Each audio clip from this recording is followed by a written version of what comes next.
বাংলাদেশ ও ভারতের মধ্যে চলমান সম্পর্কের টানাপোড়েনের মধ্যেই নতুন করে পানি বণ্টন চুক্তি নিয়ে ঢাকাকে বার্তা দিল দিল্লি। বাংলাদেশের সাথে ১৯৯৬ সালের গঙ্গা পানি বণ্টন চুক্তি পুনর্বিবেচনার উদ্যোগ নিয়ে ভারত দক্ষিণ এশিয়ার কূটনৈতিক মঞ্চে নতুন এক শক্তির প্রদর্শন শুরু করেছে। ২০২৬ সালে মেয়াদ শেষ হতে যাওয়া ঐতিহাসিক সেই চুক্তিকে ঘিরে নয়াদিল্লির কৌশলগত অবস্থান স্পষ্ট।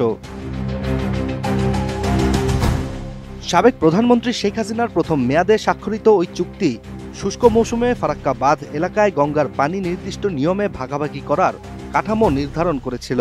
প্রতি বছর ১১ মার্চ থেকে ১১ মে পর্যন্ত উভয় দেশ পর্যায়ক্রমে প্রতি ১০ দিন অন্তর অন্তর ৩৫,০০০ কিউসেক পানি পেত। কিন্তু যদি পানির প্রবাহ ৭০,০০০ কিউসেকের নিচে নেমে যেত কোনো সময়, তবে উভয় দেশ সমান হারে পানি পেত।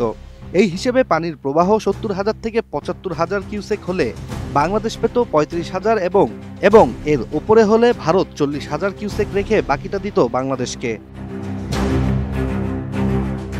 গঙ্গা নদীর পানির এই ভারসাম্যই এখন চ্যালেঞ্জের মুখে। দ্য ইকোনমিক টাইমসের একটি প্রতিবেদন থেকে জানা যায়, ভারতের দাবি তাদের কৃষি সেচ, কলকাতা বন্দরের নাব্যতা রক্ষা এবং জলবিদ্যুৎ প্রকল্প চালু রাখতে অতিরিক্ত ৩০,০০০ থেকে ৩৫,০০০ কিউসেক পানি প্রয়োজন। অর্থাৎ বর্তমান চুক্তি ভারতের প্রয়োজন মেটাতে পারছে না বলেই মনে করছে নয়াদিল্লি। যার ফলে ১৯৯৬ সালের সেই চুক্তি নবায়নের পরিবর্তে ভারত ১০ থেকে ১৫ বছরের স্বল্পমেয়াদী ও পর্যায়ক্রমিক সংশোধন নীতিতে বাংলাদেশ রয়েছে গভীর চাপে। দেশের কৃষিভিত্তিক অর্থনীতি ও খাদ্য নিরাপত্তা গঙ্গা ও তিস্তা নদীর পানির ওপর অনেকটাই নির্ভরশীল। দেশের ৬০% চাষযোগ্য জমি রয়েছে, যার ফলে পানি সরবরাহে সামান্য অনিশ্চয়তাও খাদ্য উৎপাদন ও অর্থনীতিতে সরাসরি প্রভাব ফেলতে পারে। এদিকে ফারাক্কা বাঁধের অবস্থান বাংলাদেশের সীমান্ত থেকে মাত্র ১০ কিলোমিটার দূরে, যা ভারতের জন্য একটি কৌশলগত সুবিধা। এই সুবিধাকে ব্যবহার করেই ভারত এখন জানিয়ে দিচ্ছে, যেভাবে বাংলাদেশ ভারতের উত্তর পূর্বাঞ্চলের চিকেন নেক করিডোর নিয়ে ব্যাখ্যা দিয়েছিল, এবার ভারতও নিজের জলসম্পদকে কৌশলগত অস্ত্র বানাতে প্রস্তুত।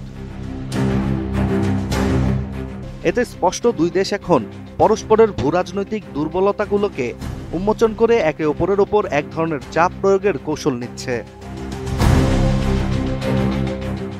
যে পানি একসময় ছিল প্রতিবেশী এই দুই দেশের সেতুবন্ধন, এখন তা ক্রমেই হয়ে উঠছে কৌশলগত অস্ত্র।